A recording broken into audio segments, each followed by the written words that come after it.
All right, welcome back, everybody, to the L&H Honestly Better Mental Fitness. We are here to talk about something very interesting and exciting today, the mental fitness clearing process. We've been gone for a while, and glad to be back. I think we've taken a year or so off, but glad to be back and get some of these out on the Honestly Better Mental Fitness website. And the mental clearing process is something that's near and dear to me. Travis showed me this originally and helped me clear some of my original reasons I started focusing on mental fitness and resilience, because I was having panic attacks when I was diving when it was rough seas, which is a really bad time to have a panic attack. And I was searching to figure out why. And long story short, that ended up being because I was drowned. I was in a drowning in a really busy pool when I was like 3. And that locked in, and I was holding on to that still, even though I didn't remember it. I was holding on to that memory. So, and I see this affecting myself and everybody else that I know and love, and it's something that you can deal with. So I'll turn it over to Travis, and he's going to give us some basic things around it and some masterclass lessons around it. We don't expect you to do this by yourself. You're probably going to want to get with Travis or somebody like that to figure out which way works for you. But I would highly encourage that you know that this is possible and what can be done and kind of how to do it so that you can unpack that bag of stones and all those things that you're holding on to and dragging along with you that are affecting you. So, Travis, go ahead. Cool. So I would first say that this is a tool and a practice that can be both for big things and little things. Mike brought in a pretty big moment there. It can be for those like big life-changing, life-shaping, dramatic moments, and it can also be from the little everyday arguments that you have with your spouse or coworkers or kids. I think there's a way of viewing our like mental model or our brain or our clarity that this is called the mental clearing process. And when I ask people what they want or what gets in the way of what they want most often, it's usually something about being more present, less distracted, less anxious, less stressed, less depressed. And if we tear apart all of those, anxious is not worried about the thing now, it's worried about the thing in the future. Depressed is usually worried about the stuff that happened back there that I can't do anything about anymore. Stressed is worried about the stuff that's maybe here, but I actually don't have that much control over it. You know, there are things that other people are doing.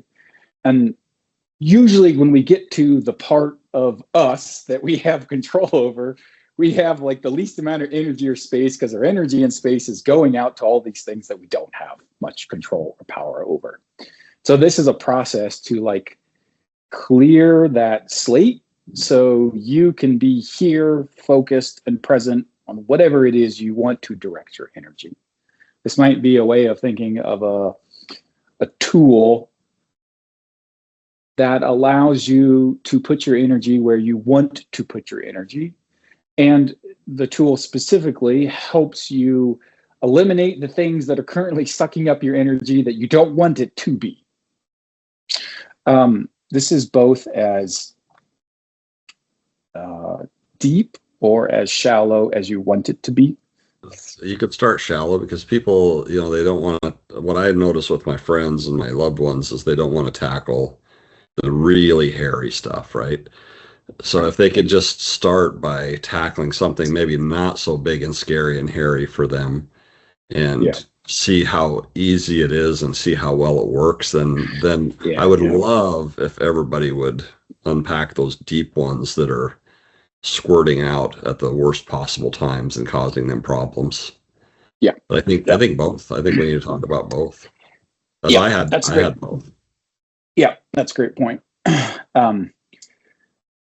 So this can be for stuff that's in the moment, something that's currently bugging you, or a lot of times what Mike was referring to earlier was when we see patterns come up in life, right? It's every time I get in this situation, I act in a way I don't want to be, or every time somebody does this to me, it makes me recoil or get more angry than I want to be, right? And so part of this process is getting to the deeper things that are the roots that cause this type of stuff. It can be as simple as someone said something, it's bothering me, it's on my mind, I want to clear it and get rid of it. It's in allowing things to not clutter or the closet of our mind. I think most people go through daily life. Something happened, it bugs me. I don't fully resolve it, but I also don't fully release it. I just kind of, well, let's just pack that down. It's not that important. We'll deal with that later, right? And then pretty soon our mental closet is so full of stuff. We try to open the door and things come spilling out, right? And we're not able to deal with it anymore. And this is a tool to help not just, I think there's almost like two ways people go at it. On the one hand, it's nothing, ignore it, or make it into something bigger than it is, right? Good point. Good point. I hadn't thought of that. And it's honoring both our own perspective and the perspectives of others on really one of the deep levels of what this process is about. And what it does is all of those things in the closet are seeds of growth that we've chosen not to use. The thing that resonated with me was you showed me how to do the letting go for that one incident, and then I found so many others, because that one my mind had blocked out completely. I didn't even recall it.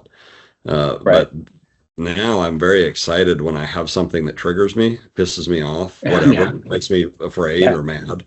Yeah. Because I'm like, oh, what's that all about? Because other people can't really do that to me unless there's something there that I allowed that to happen. So I can reset them so quickly now on the fly. I don't even have to sit and meditate for a half hour, 45 minutes to do it. Yeah. But it's really interesting to have control of that and not give that control back to yourself, rather than letting the world have that control over you. And even the world as in the ocean, as in the ocean being crazy and disruptive, that doesn't mess with me anymore. I'm in control of that, right? Right, absolutely, right. But it takes that power back for you. Yeah. And that's not to mention freeing up your brain space that was before spending a lot of its energy on all of this stuff that I had tamped down or that I was dragging in my bag of stones. Now I have that brain space free for other things. Yeah, absolutely. It works both metaphorically and literally. It's dragging down and taking up your brain space. And all the work I did in neuroscience, we'd see it, right? And nobody walks in thinking not nobody, some people do, but most people don't walk in thinking I have a giant bag of stones I need to get rid of. Yes. Most people are more like, I don't know why I'm so short with this person, or I get uncomfortable in these situations, or I wish I was more like this, or I wish I was more disciplined. Like, those are the things, and those are the things on the surface. And when we try to just keep going at the surface, it's kind of like a river, like trying to stop the water from rising. But you can sit there and try to hold back the river, or you can adjust the stones that are underneath the river that are causing the rise in the water in the first place, right? And this is the process of moving the stones underneath. And the literal version of it, you see certain brain waves are suppressed, right? They are tamped down. And when you start to release the stuff that you're carrying, you can kind of think of this in a computer term of like, your RAM is flooded. Like, you need to reset. Like, you reset the computer because you're out of operating space. Your hard drive's full, right? And you get stuck. And so you're not working efficiently because you don't have it all. And you start clearing out all this old programming, all this old junk, all this old stuff.